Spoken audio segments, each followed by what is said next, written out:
At Beaufort High School, South Carolina. Yep. So, And that's the bells.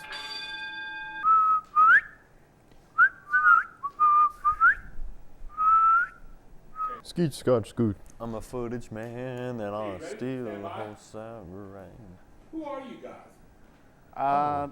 well, I'm Michael Pinckney. and I'm Nick Dardis. And we're the movie dudes. We were gathered here today to just answer some questions and I guess add some commentary to. Hey, where are you, by the way? We are in the media technology classroom. How did the movie dudes get started? Well, it started out as a joke. Yeah, sometime in the beginning of the year. It was my junior year, and I had Mr. Heineman. He's our media technology teacher. And at the end of every class, for the first 2 weeks, he would always tell Michael and I and the rest of the class, if you guys have any ideas or, I don't know, things to add to the morning news, just let me know and we'll try and get it on. And so after about 2 weeks of hearing him say that, I was just like, well, all right, what if we did movie reviews or something? Mm-hmm. He said, okay, sure. So we gave it a shot, and it was originally supposed to be Brandon Alvarez and I. But then I said, well, why don't we get Michael Pinckney?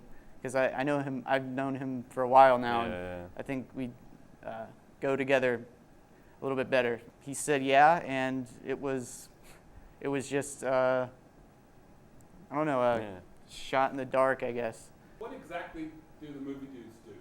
We give movie reviews to our school, or all the students. We take the reviews from Rotten Tomatoes and we put them down in our own little form and display it every Friday after the morning news. It's just us talking, and we actually add plot elements to most of the episodes, just so it's not the same thing over and over again. And it's scripted too. Mike and I write the scripts. Usually the night before, we just film it. We movie dude it. Yeah, we movie dude it. So, what inspired you, Nick, to start thinking about movies in this way? I've just loved movies for as long as I can remember, and I'm obsessed with them. I'm constantly thinking about them 24/7, and so this was a way for me to bring some of that train of thought out into the real world. In the public. Yeah. In good use.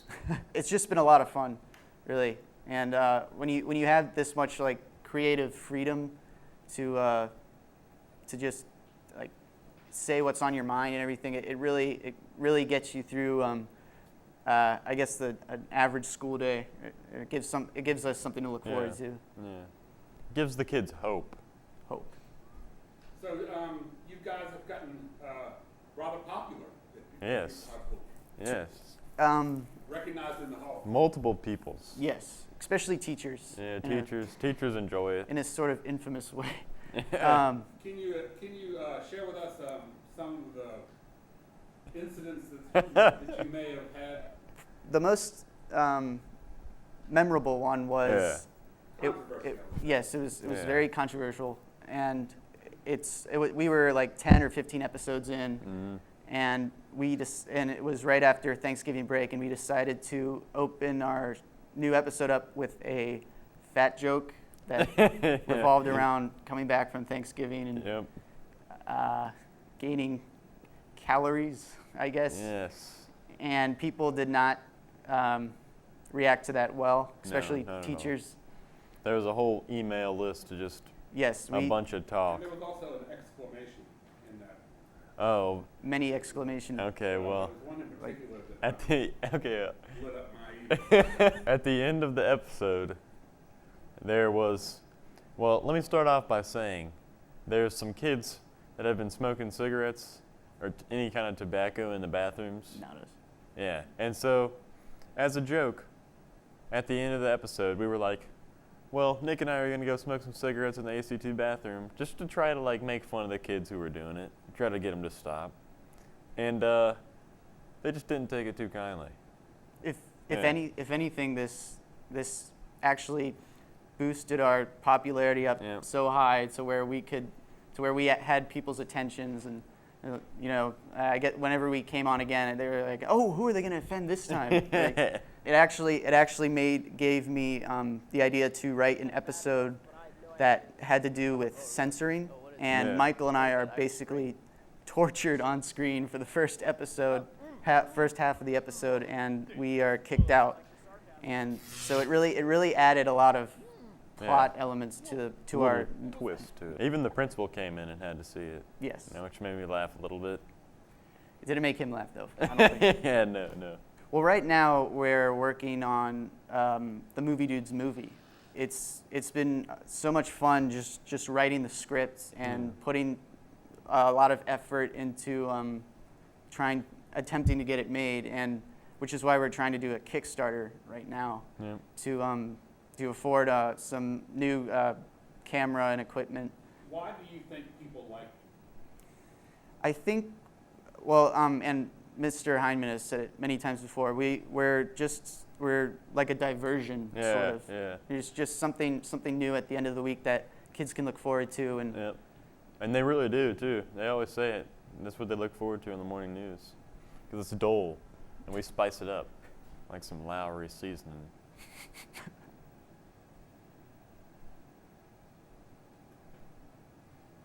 At first, how did everything plan out? How did you plan this thing? our first episode was just Michael and I sitting at a table with no Yep. effects or graphics or anything, and we were talking about gravity. Yep. And I remember Yep. you pronounced Sandra Bullock's name really in like a funny way, but that was our very first episode, and I told all my friends about it. Like, I'm going to be on the morning news and for our high school, so it Yeah. was still a big deal, though. Yeah, And it's crazy. people reacted to that really, really well. They ended up liking it, and they, I guess they just wanted more. Like, I had a handful of people recognize me in the hall the first day, and Mike did too. And we got some fan mail, Right. like some legit fan mail. That's pretty cool. And What that was what can you tell me about some of the other characters, some of the peripheral characters that have been on? Katie the mail lady. Yes, Katie the mail lady, played by Katie Stansel.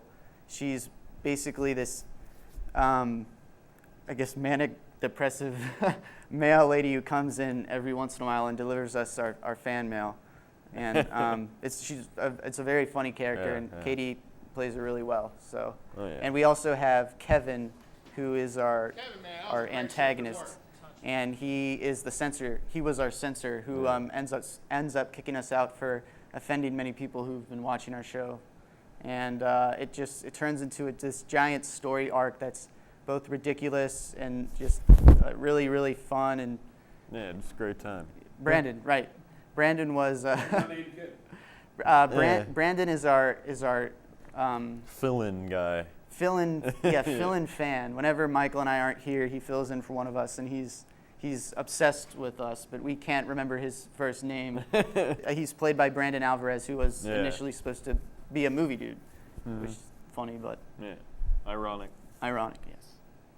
But hey, he's a good one.